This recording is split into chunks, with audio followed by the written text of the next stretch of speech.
Do not despise and do not dishonor prophetic instructions. It is impossible for God to move fully in a place without prophetic instructions. God walks through his vessels. He says, I am come down, speaking about the deliverance of the nation of Israel. But we didn't see him come down physically. He sent a man, Moses. And for as long as they listened to the man Moses, God took it as them listening to him. Tonight, instructions will come. Some of them childish, some of them simple. Some of them will abuse the level of your intellectual stretch.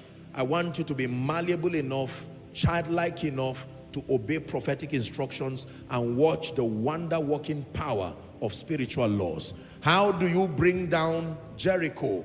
By walking around and dancing around and shouting your trumpet. I thought a land fortified like Jericho would require spears and bows and swords, but sometimes that's not the way of the Spirit. How do you part the Red Sea? Not by creating some architectural design to scale through, by believing and stretching a rod, the sea parts hither and thither. The way of the Spirit is very different from the way of man.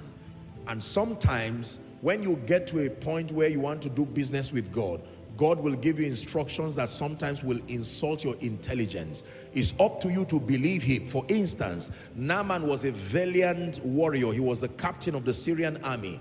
And at the instruction of Elisha the prophet to go to Jordan and wash 7 times, that was an insult. It was not clean at that time of the year. And yet the man went and dipped himself 7 times. How about the one he said, get up, take your mat and go? For a man who had been there for a long time. This is God for you.